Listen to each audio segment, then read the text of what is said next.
आइए सुनते हैं समसामयिक विषयों पर आधारित कार्यक्रम ये जम्मू है।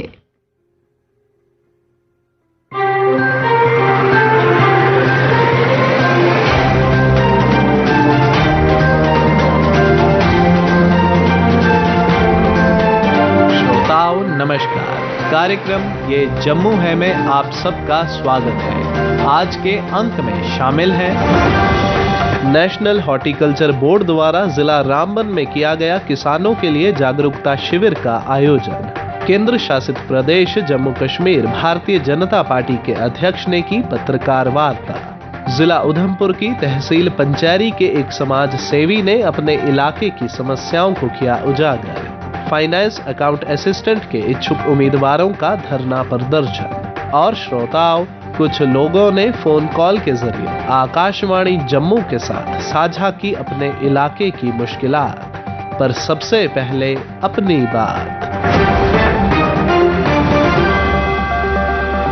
जम्मू कश्मीर के पुनर्गठन के बाद विधानसभा हलकों की नई हदबंदी की रिपोर्ट आ जाने के बाद प्रदेश में विधानसभा के चुनावों के बारे में कोई सीमा रेखा भले ही अभी निर्धारित ना हुई हो तो भी तैयारियां शुरू हो ही चुकी हैं, सियासी स्तर पर भी और निर्वाचन आयोग के स्तर पर भी। यहाँ हम सियासी तैयारियों की बात ना करते हुए भारतीय चुनाव आयोग की उन हिदायत की ही बात करेंगे जो प्रदेश प्रशासन एवं प्रदेश के इलेक्शन विभाग को दी जा चुकी है। इनमें से कुछ खास बातें यूं हैं। असेंबली हलकों की हदबंदी के बाद मतदाता सूचियों का भी निर्माण नए सिरे से होना आवश्यक है। लिहाजा 2019 के लोकसभा के समय के सूचियों को आधार बनाकर नए सिरे से प्रत्येक विधानसभा हलके की सूचियां तैयार की जानी है। इसकी प्रक्रिया अगस्त में पूरी करके सितंबर के शुरू में ही नई सूचियां प्रकाशित कर दी जाएंगी। इसके बाद कनेक्शंस और ऑब्जेक्शंस का दौर 30 सितंबर तक पूरा कर लिया जाएगा। इसी समय के बीच नए योग्य वोटरों के नाम भी सूचीबद्ध किए जाएंगे। ये सारी प्रक्रियाएं अक्टूबर के मध्य तक पूरी हो जाने के बाद ही चुनाव आयोग चुनाव करवाने की सीमा रेखा तैयार करेगा। यदि चुनावों की संभावनाओं की बात करें तो ये कहना गैर मुनासिब नहीं होगा कि मार्च 2023 के पहले प्रदेश के लोगों को नई निर्वाचित सरकार मिल जाने की प्रबल संभावना है। इसी से जुड़ी हुई अगली बात ये है कि आयोग और प्रशासन तो अपना काम करेंगे ही, मगर हमें क्या करना है, यानी हम सब मतदाताओं को इस बात पर ध्यान देने की जरूरत है कि जब मतदाता सूचियां नजरसानी के लिए रखी जाएं, तो हम जिम्मेदार वोटर के तौर पर अपने अपने परिवारों के नामों पर जरूर नजर दें ताकि किसी भी वोटर के नाम के छूट जाने की गुंजाइश ना रहे। इसी तरह नए योग्य वोटरों के तमाम तर नाम भी सर्वे रिवीजन में शामिल हो जाएं। और आखिरी बात ये कि सियासी दल भी चुनावी प्रक्रिया को सफल बनाने में अपनी दिलचस्पी दिखाएं, क्योंकि अगस्त 2018 के बाद फिर से आवाम को अवामी हुकूमत अवश्य मिलने वाली है। लेकिन अभी पहले मतदाता सूचियों की संशोधन प्रक्रिया में सभी अपना संजीदा योगदान दें तो और भी अच्छा होगा। श्रोताओं, जिला रामबन में नेशनल हॉर्टिकल्चर बोर्ड द्वारा किसानों के लिए एक जागरूकता शिविर का आयोजन किया गया। पेश है इस संदर्भ में जिला रामबन से हमारे नुमाइंदे रविंदर किचलू की ये रिपोर्ट। हाल ही में union ministry of agriculture and farmers welfare ने नेशनल हॉर्टिकल्चर बोर्ड की सारी योजनाओं को पहली बार रामबन जिले में लागू किया और किसानों में इन योजनाओं की जागरूकता के लिए एक अवेयरनेस कैंप भी लगाया, जिसमें नेशनल हॉर्टिकल्चर बोर्ड के डिप्टी डायरेक्टर संसार अहमद ने किसानों के साथ साथ एग्रीकल्चर और हॉर्टिकल्चर के जिला प्रमुखों को पावर पॉइंट प्रेजेंटेशन की मदद से तफसील जानकारी दी। उसके बाद संसार अहमद बटोट और पत्नी टॉप में कुछ किसानों के खेतों में भी गए, जहां उन्होंने उनको वहां उपयुक्त योजनाओं को लागू कराने का जायजा लिया और उनको प्रोत्साहित किया। हमसे बात करते हुए कुछ किसानों ने ये कहा। मेरा नाम स्वामी राज है, मैं फार्मर हूँ। यहाँ नेशनल हॉर्टिकल्चर बोर्ड के ऑफिसरान आए थे जिन्होंने जहां अवेयरनेस कैंप लगाया था, जिसमें इन्होंने हमें बहुत सारी स्कीमें बताई, जिसमें मशरूम का बताया, पॉली ग्रीन हाउस का बताया, कैसे आपने क्या करना है, जिसमें हम ज्वाइंट होके सारी, अगर मेरे पास लैंड 20 कनाल है मेरे, इन्होंने बहुत अच्छी बढ़िया अवेयरनेस दी और ये भी बताया कि जितनी ये स्कीमें हैं इन सभी स्कीमों में 50% की सब्सिडी है। तो ये मैं चाहता हूँ कि ज्यादा से ज्यादा हमारे लोग इसमें जुड़े और इसको बढ़ाएं। जैसे कि हमारे मोदी साहब की ये स्कीम है कि जिससे हमारे किसानों की आमदनी दुगनी होगी, तो ये जो इन्होंने अवेयरनेस कैंप लगाया था इससे हमें लगा कि ये 100% हमारी जो आमदनी है वो दुगनी हो सकती है। और साथ में जब हम ये काम करेंगे, जो बेरोजगार लोग हैं हमारे, उनको भी रोजगार मिलेगा और बेरोजगारी खत्म होगी, सभी अपने अपने काम में लगेंगे, जिससे हमारा घर का सर्कल भी अच्छे तरीके से चल सकेगा। मेरा नाम इरफान है, मैं बैरून बटोत का रहने वाला हूँ। जैसे कि नेशनल हॉर्टिकल्चर बोर्ड जो है लॉन्च हुआ है डिस्ट्रिक्ट रामबन में फर्स्ट टाइम, और इसके काफी जो है फायदे हैं। इन्होंने काफी अच्छी अवेयरनेस जो है लोगों में की और काफी अच्छे जो है इन्होंने अपने प्लान्स बताए लोगों को। इसमें काफी जो है प्रोग्राम्स हैं और मैं भी एक फार्मर हूं और इसके रिलेटेड जो है नेशनल हॉर्टिकल्चर बोर्ड की तरफ से जो है प्लान्स जो चल रहे हैं उनका मैं भी जो है सेल्फ एम्प्लॉयमेंट का जो है एक फायदा लूंगा, और खासकर जो अनएम्प्लॉयड यूथ है उसके लिए तो काफी अच्छा जो है नेशनल हॉर्टिकल्चर बोर्ड की तरफ से जो है प्लान बने हुए हैं वो है। जैसे इसमें अवेयरनेस दी इन्होंने, मशरूम कल्टीवेशन है, पॉली हाउस के हैं, और हर स्कीम में जो है 50% सब्सिडी है और काफी अच्छा लाभ जो है गवर्नमेंट की तरफ से किसानों को मिल रहा है। हॉर्टिकल्चर की तरफ से, जिसमें एग्रीकल्चर डिपार्टमेंट सभी डिपार्टमेंट्स को लेके सेंटर से जो हमारे ऑफिसर आए थे, इन्होंने नेशनल हॉर्टिकल्चर बोर्ड की तरफ से सेंट्रल की स्कीम्स जो है वो रामबन डिस्ट्रिक्ट में लॉन्च की है, जिसमें काफी सारी स्कीमें हैं। मशरूम्स प्रोडक्शन को लेके है, कोल्ड स्टोरेज का जो डिपार्टमेंट की स्कीम है वो यहाँ पर रेफर वैन है, जो हमारे डिस्ट्रिक्ट रामबन में अभी तक जो है इस स्कीम्स का लाभ नहीं उठाया गया है, क्योंकि डिस्ट्रिक्ट रामबन एक वाहिद डिस्ट्रिक्ट है जिसमें अभी तक कोई कोल्ड स्टोरेज नहीं है, ना ही रेफर वैन है, ना ही कोई सेंट्रल ऐसी स्कीमें हैं जो यहाँ पर लागू हुई हैं। स्कीमें जो हैं हर फार्मर तक पहुँचे, इनके अवेयरनेस प्रोग्राम्स जो हैं अलग अलग पंचायत में लेके जाएं, ताकि हमारे फार्मर्स जो है वो इन स्कीमों का लाभ ले सके। इन स्कीमों में जैसे कि हमारे हॉर्टिकल्चर और जो हमारे डिप्टी डायरेक्टर सेंट्रल मिनिस्ट्री से आए हैं, उन्होंने कहा कि 50% जो सब्सिडी है इसमें हमारे फार्मर्स को जो है गवर्नमेंट की तरफ से दिया जाएगा, और बहुत ही जो है उसको आसान ये होगा कि अगर इन स्कीमों को वो लागू करने में उनको प्रॉब्लम नहीं होगी, तो जब उनको सब्सिडी मिलेगी तो आने वाले वक्त में और आसानी उनको जो है इनको इम्प्लीमेंट करने में होगी। तो मुझे लगता है कि आने वाले वक्त में हमारे सभी फार्मर्स को आगे आना चाहिए और इन स्कीमों का लाभ लेके अपने अपने एरिया के अंदर इन स्कीमों को शुरू करना चाहिए। रामबन में हॉर्टिकल्चर प्लानिंग एंड मार्केटिंग के area marketing officer Sunil Bakshi ने यह कहा, फॉर द फर्स्ट टाइम हमारे J&K में जो नेशनल हॉर्टिकल्चर बोर्ड ने पूरे स्टेट को टच किया है सर, वो कवर किया है, और हमें उम्मीद है कि सबसे बड़ा फायदा हमारे डिपार्टमेंट को होगा। यहाँ पे सबसे बड़ी चीज जो इम्पोर्टेंट स्टेम है वो है यहाँ पे की फ्रूट मंडी है, लेकिन सर प्रॉब्लम ये है कि यहाँ से जब तक रेफर वैन नहीं होगी तो हम वेजिटेबल बेल्ट है यहाँ पे, तब तक हम फार्मर को अच्छा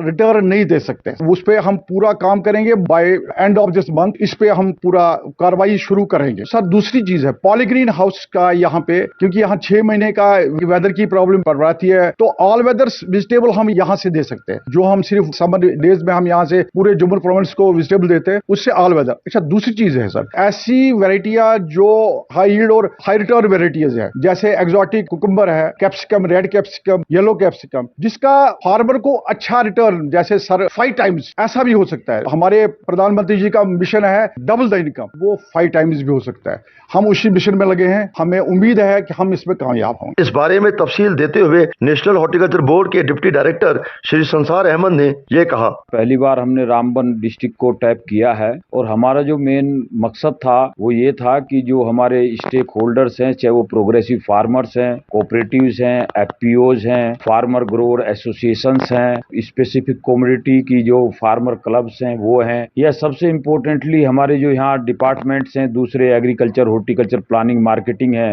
उनके साथ मिलके हम लोग नेशनल हॉर्टिकल्चर बोर्ड की जो इनोवेटिव और सेल्फ इंटरप्रेन्योरशिप ड्राइवन स्कीम्स हैं, उनको हम लोग चाहते हैं कि बाकी डिस्ट्रिक्ट्स में जिस तरह की हमारी स्कीम चल रही है वो रामबन में भी आए, और हम इन डिपार्टमेंट के सहयोग हम यहाँ भी जो protected cultivation fruit and vegetables के जो 8 महीने में जिनसे इनकम जनरेट हो जाती है, उस तरह के प्रोजेक्ट। और उसमें 50% credit linked back ended subsidy है इंटीग्रेटेड में। आपको पोली हाउस पे मिलेगी, 4 लाख रुपए का पैक हाउस बनाएंगे उस पे मिलेगी, इरिगेशन इंफ्रास्ट्रक्चर 4 लाख रुपए तक का बनाएंगे उस पे भी मिलेगी, लेबर रूम बनाएंगे उस पे भी मिलेगी, वर्मी कंपोस्ट पे मिलेगी। और आप चाहें तो सिर्फ अपना पोली हाउस और अपना लेबर रूम और प्लास्टिक क्रेट खरीद लेंगे तो भी आपको सब्सिडी मिलेगी। इसमें 50% सब्सिडी है। इसी तरह इस एरिया में अपने प्रोड्यूस को जो किसान है, क्योंकि हमारा मेन मकसद सब्सिडी देना ही नहीं है, हम ये चाहते हैं कि जो प्रोड्यूस कर रहा है, जो फार्मर हमारा, उसका जो होलसेल प्राइस है उसमें उसका शेयर बढ़े, तो वही अपना मार्केट भी खुद करे। जब तक किसान अपना मार्केट खुद नहीं करेगा तब तक उसकी इनकम, जो हमारे माननीय प्रधानमंत्री हैं उनका जो विजनरी अप्रोच है कि फार्मर्स की इनकम को डबल करना, मैं कहता हूं इनकम डबल से भी ज्यादा बढ़ जाएगी अगर हम लोग जो है तो अच्छी जो गवर्नमेंट की, सेंट्रल गवर्नमेंट या यूटी गवर्नमेंट की जो स्कीम्स है, अगर फार्मर उनको फॉलो करेगा। ठीक इसी पैटर्न पे जैसे मैंने अभी आपको प्रोटेक्टेड कल्टीवेशन का बताया है, आपका यहाँ काफी पोटेंशियल है फ्रूट्स के और वेजिटेबल्स के बारे में। अगर आपको रेफर वैन की जरूरत है तो हम लोग रेफर वैन के भी 20 लाख से लेके 145 लाख तक के प्रोजेक्ट है हमारे पास में, तो उन पे भी हमारी 50% सब्सिडी है। फिर जो हमारे छोटे फार्मर्स हैं जिनके ओरचार्ड हैं, 5 कैनाल, 7 कैनाल, 10 कैनाल, 5 कैनाल से ज्यादा अगर उनके ओरचार्ड है तो वो भी अपना जो है वहां 4 लाख रुपए का पैक हाउस 9 बाई 6 मीटर का लगा के 2 लाख रुपए की सब्सिडी ले सकते हैं। बरसात में, ओलावृष्टि में उनका प्रोड्यूस नुकसान नहीं होगा और वो अपना अच्छा पैकेजिंग करके और अपना अच्छा रेट ले सकते हैं। इसके अलावा और एप्पल की जो बेल्ट है उसमें हमारे पास एप्पल की ग्रेडिंग पैकिंग यूनिट्स हैं, वो 8-9 लाख से शुरू होके 83 लाख तक है। पैक हाउस है, राइपनिंग, बनाना राइपनिंग चैम्बर्स हैं। और सबसे इंपॉर्टेंट जो छोटे गरीब हमारे जो मतलब ट्रेडर्स हैं, खासतौर से रिटेलर्स हैं या जो प्रोड्यूसर्स हैं या फार्मर्स हैं, अगर वो अपने फार्म पे अर्बन एरिया में या रूरल एरिया में रिटेल आउटलेट लगाना चाहें तो उस पे भी 50% सब्सिडी है, 5 लाख से 15 लाख तक का प्रोजेक्ट। और जो हमारे सेल्फ हेल्प ग्रुप या एनजीओ बना के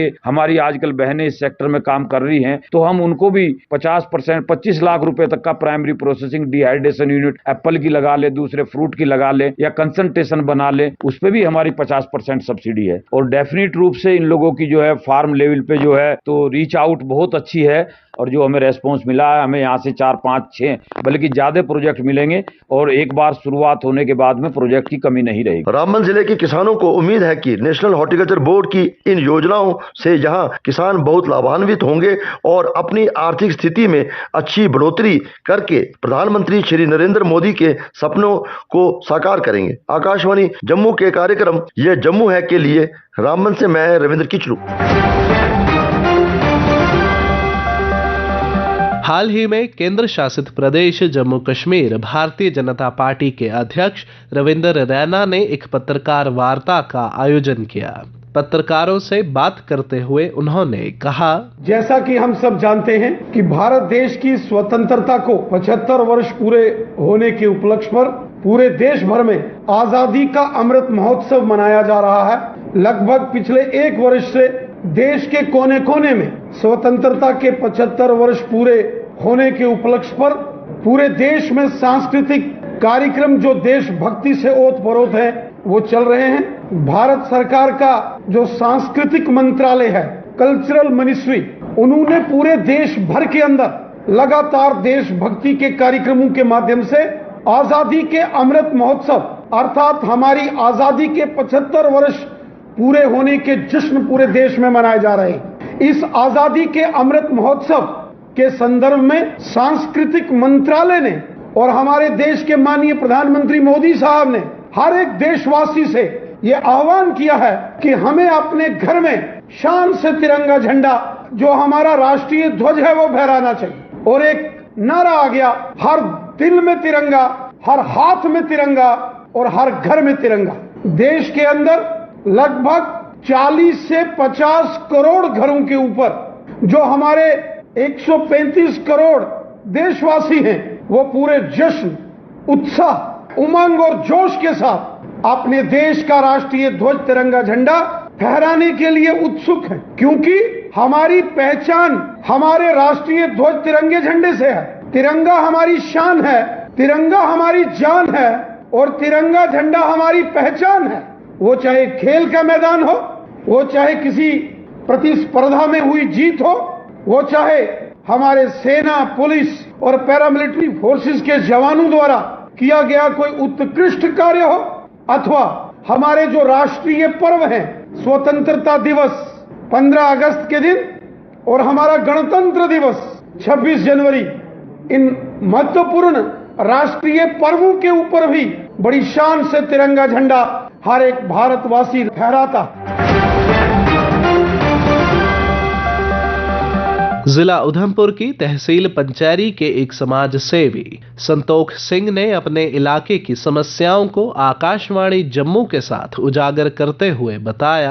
मैं तहसील पंचैरी से बिलोंग करता हूं। जब बरसात के मौसम की बारी आती है, हर साल की तरह ही गवर्नमेंट छुट्टी तो देती है, लेकिन जो हमारे दूर दराज के गाँव के इलाके हैं, वहाँ रोडों की हालत बरसात के मौसम में, आप सिटी में देख रहे हो तो गाँव की हालत होगी, तो इसलिए वहाँ बहुत सारी प्रॉब्लम है। जैसे हॉस्पिटल की प्रॉब्लम है, कहीं स्टाफ नहीं है, कहीं बिल्डिंग जो है वो जर्जर है, कहीं बिल्डिंगों के काम लगे हुए थे अधूरे पड़े हैं, तो बहुत सारी प्रॉब्लम है जो हमारे गाँव के अंदर, खासकर पंचैरी और मोंगरी तहसील के अंदर हैं। बड़े दूर दराज एरिया हैं, वहाँ बिजली की प्रॉब्लम देख लो आप, जरा सी भी बारिश होती है या तूफान चलता है तो सारा इलाका जो अंधेरे में गुल होता है। हम बार बार एज ए सोशल वर्कर ये बात गवर्नमेंट तक पहुँचाने की कोशिश भी करते हैं कि कम से कम भी जो दूर दराज के गाँव के इलाके हैं, वहाँ जमीनों का कैसे नुकसान होता है, कैसे ये बाढ़ आती है तो कितने लोगों का नुकसान होता है। अब लोगों को उम्मीद है कि शायद सेंट्रल गवर्नमेंट कोई इलेक्टेड गवर्नमेंट जहां तैयार करे तो जो गाँव में देखे। तो मेरी गवर्नमेंट से यही अपील है, खासकर जो दूर दराज के हमारे पहाड़ी गाँव हैं, दूर के इलाके हैं, वहाँ जितनी भी प्रॉब्लम है, बहुत सारी समस्या है, पानी की समस्या है, रोड की समस्या है, हॉस्पिटल की समस्या है, तो नेटवर्क की समस्या है, तो इनको दूर किया जाए। फाइनेंस अकाउंट असिस्टेंट के इच्छुक उम्मीदवारों ने प्रेस क्लब जम्मू के बाहर धरना प्रदर्शन किया।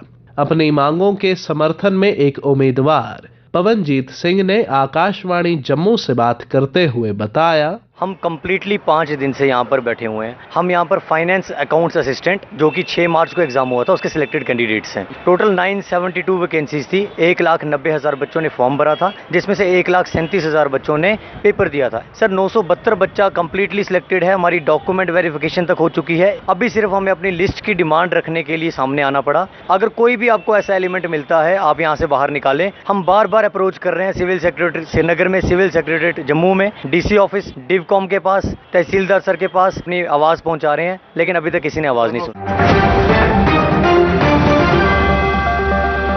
और श्रोताओं, कुछ लोगों ने अपने इलाके की परेशानियों को आकाशवाणी जम्मू के साथ साझा किया। पेश है इसके कुछ अंश। जी, मेरा नाम रुकमन दीन है। मैं बसंतगढ़ मांग का रहने वाला हूँ। सड़क के मामले में हम लोगों को बड़ी परेशानी आ रही है। ये सड़क कम से कम 2 हफ्ते से बंद है। ये रामनगर और ये बसंतगढ़ जो रोड है, ये कम से कम 2 हफ्ते से बंद है। जब भी थोड़ी सी बारिश हो जाती है तो रोड बंद हो जाता है, तो उसके लिए हमको बड़ी परेशानी आ रही है। इस सड़क के बजाय हमको चकाल से बसंतगढ़ के लिए लिंक दे दिया जाए तो वो 12 महीने सड़क रोड चल सकता है। तो उसके लिए 25-30 हजार की आबादी है। यहाँ दुकानें भी बसंतगढ़ के अंदर ही कम से कम 150-200 दुकान है। पनारे के अंदर दुकानें हैं। उसके लिए सामान लाने के लिए बड़ी दिक्कत आ रही है। तो उसके लिए सबसे ये है कि थोड़ी सी बारिश होती है, बर्फबारी हो जाती है। हमारा इलाका पहाड़ी इलाका है, पसमानदा इलाका है। लोगों को बड़ी परेशानी, पैदल चलने के लिए भी कोई रास्ते नहीं है। तो उसके लिए या तो यहाँ मयूरी से एक डंडल दे दिया जाए, तो या तो फिर हमें चकाल से लिंक दे दिया जाए बसंतगढ़ के लिए, ताकि ये 12 महीने हमारा रोड चल सके। कि इसके लिए कोई हुकूमत की तरफ से मुकम्मल इंतजाम किया जाए ताकि लोगों की परेशानी दूर हो सके। मेरा नाम मोहम्मद फारूक है सर, मैं खनेट से बोल रहा हूँ। हमें यहाँ पर हॉस्पिटल के मुतालिक हमारे साथ काफी सारी दिक्कतें पेश आ रही हैं सर। यहाँ पर हेल्थ सेंटर तो है सर, स्टाफ की कमी की वजह से सर यहाँ पर इलाज छोटा मोटा होता है। लेकिन सर अगर कहीं हमें कोई ज्यादा सीरियस कोई मरीज हो गया सर, उसको आने और ले जाने में उधमपुर या जम्मू आने जाने के लिए रोड की सुविधा होती है। लेकिन सर रोड की सुविधा ना होने की वजह से सर यहाँ पर हमें बहुत सारी मुश्किलातों का सामना करना पड़ रहा है सर। हम ये चाहते हैं सर कि अगर हमारे यहाँ पर जो रोड की सुविधा है सर, आज ईद से पहले सर यहाँ पर एक स्लाइडिंग हुई तो वहाँ पर सर किसी भी प्रशासन ने कोई भी तवज्जो नहीं दी। सर हम सरकार से अपील करते हैं कि यहाँ पर तवज्जो दी जाए, रोड में भी तवज्जो दी जाए, और ये जो हेल्थ सेंटर जो हमारा है, यहाँ पर इस हेल्थ सेंटर में स्टाफ जो है वो पूरा किया जाए। स्टाफ ना होने की वजह से लोगों को काफी सारी परेशानियों का सामना करना पड़ता है। इसी के साथ ही कार्यक्रम ये जम्मू है का आज का अंक समाप्त होता है।